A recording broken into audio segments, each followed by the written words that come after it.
home inspections here in the Superstition Sunrise RV Resort in Apache Junction, and he just finished a home inspection on this 1995 Cavco, and we're doing a little videotape for Bridget, the buyer, and he's going to go over his findings.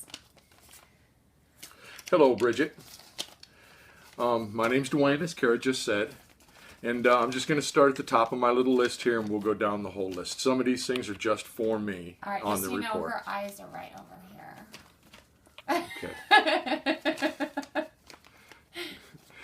We have a newer hot water heater out on the right side of the home. It's a 19-gallon. It's a very small heater, but all these units have the same size heater on them. There's some corrosion at the top of the unit. No leaking at all, though. It's fairly common corrosion. Nothing to be too worried about. Like I said, it's a newer home. The plumbing does have a gray polybutylene pipe in it. There's no leaks in it. I see some corrosion on one of the bathrooms at the angle stops, but we'll get to that in a minute. There's no active leaks in the gray poly that I can see. You have a 50 amp electrical panel on the right side of the home. Everything appears to be in great shape out there. There's nothing wrong with it. You have an electric heater on your air conditioning unit. It's a packaged unit out there. Heat strip, right? Yeah, That's what they call those. It's a heat strip in there. Mm-hmm. Yeah, and again, it's very common to this park and to this model. Our temperature differential was about 5 degrees lower than we'd like it to be. That usually means that we just need a servicing of this unit.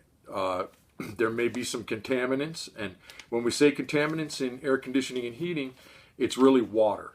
There may be a little bit of water in the line. And sometimes if our Freon gets low, it leaves a little space in there for condensation and water.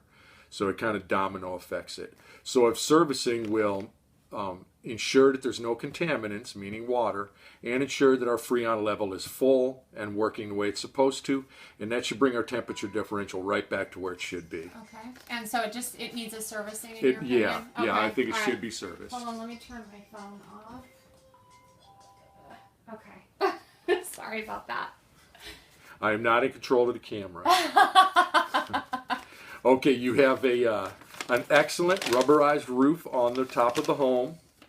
It's not what it came with. It was put on whenever they did the addition. There's a little add-on to the side of the home, and the addition has the insulated roof. So they went the 9 yards and put an insulated roof on it. So it's not the best insulated room you're ever going to find, but it's an insulated room. So a lot of the homes here don't have that. So that's a good thing. There's a skylight up there. The roof was properly cut and sealed around the skylight. Everything looks great over by that. So everything's in real good shape on the roof. The kitchen, you have a dishwasher, microwave, and a disposal. There's a little bit of rust in the disposal, but it works just fine. The switch left of the sink is for the hot water heater. So it needs to be in the on position for the hot water heater to be on. Click it down into the lower position and the hot water heater's off if you're going out of town. There's an outlet under the cabinet of the sink where the dishwasher is plugged into. That outlet is missing its cover. So we need to put a cover on there so we can't inadvertently let anything slip into that electrical box when we're putting things into our cabinet. So it just needs a simple plastic cover put onto it. We have 2 bathrooms on the home. One in the main part of the home, one in the add-on. We'll go through the main part first. There's no tub. There's a leak at the shower head. So there's a slight leak at the shower head when it's on. The drain line under the sink is leaking. So we need to R&R the drain line under the sink. Sometimes we can dismantle it, put it back together, and that stops the leak, but it's all plastic parts under there, so you need to be prepared that a plastic part may break. You may have to replace some part. Those parts underneath the sink are very cheap, inexpensive, and easy to do, so it's not an outrageous expense. Any handyman or even yourself could do it if you're handy around the home. There's corrosion at the angle stops. These are the corrosion I was talking about at our gray poly. Sometimes with that gray poly, the plumber may have to replace that whole little chunk of gray poly to replace that angle stop to keep those joints from leaking. So it may be a little bit added cost to you as opposed to just replacing an angle stop. And that's for a plumber to decide. He's going to know when he's taking that apart if that joint will fail when he tries to put it back together. He'll let you know at that time. But it's not leaking currently? No, there's no leaks at those angle stops now. There's just some heavy corrosion around them. Okay. No water, though. Okay. It is leaking at the drain line under there, though. Okay. That's a leak that we need to fix right now. The drain line? The drain line under the sink. Right under the sink. Right where the stopper plugs into the sink. Okay, not underneath the home. Not underneath the home. Okay, all right. No leaks underneath the home. Okay, all right. So it's just a minor leak under the sink. Minor leak under the Got sink. it. Okay. So now we'll switch over, and the only other thing wrong in the bathroom, in the main bathroom, is the latch for the door isn't lined up, so you can't lock the door. Okay. The latch and the little hole where the latch goes are not lined up with one another, so Okay. they need to be adjusted if you want to lock that Okay. door. The add-on bath, there's really nothing wrong with it. There's not much to talk about there. There's no tub. It's just a shower. There's no leaks. The toilet works great. The sink works great. Everything's working good. It doesn't look like that was really their main use bathroom. It looks like this one was. Okay.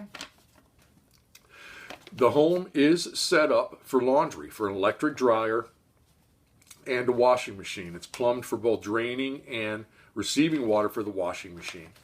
They have made the laundry room into an office, but everything is there. It would be easy enough to just put a washer dryer in there. You'd have a laundry room, or you can leave it like it is as an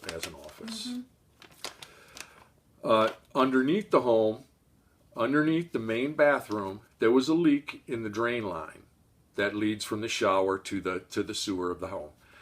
They repaired that drain line, and it was a proper repair. There's no leaks, and it looks good. It looks like a plumber repaired it. But they didn't repair the insulation and vapor barrier. You mean they didn't replace it? Yeah. Okay. And really, to tell you the truth, the insulation's all there. It just Okay. needs to get pushed back up. Okay. And a new vapor barrier, meaning any kind of plastic can be used Okay. for that vapor barrier. All right. And how big of an area would you say that is? Oh, a 2x2, 2 foot by so 2 small. foot. Okay. It's very small. It's Okay. just where the plumber Okay. had to go in to do his repair. Okay. And that's it, folks. Everything else on the house is working just the way it's supposed to. It looks like it was a well-maintained home. It's got a good roof on it. Gray poly plumbing is an outdated plumbing, but there's no leaks in it at all. You just need to prepare, like whenever a plumber comes out to repair those angle stops. Okay. Be prepared for anything he may say of an add-on cost. Okay. So it's always possible when we're dealing with the gray poly. Okay, great. And if she has any questions, what's your number? 602-574-6687. All right. Thanks, Duane. You're welcome. Bye-bye. Bye.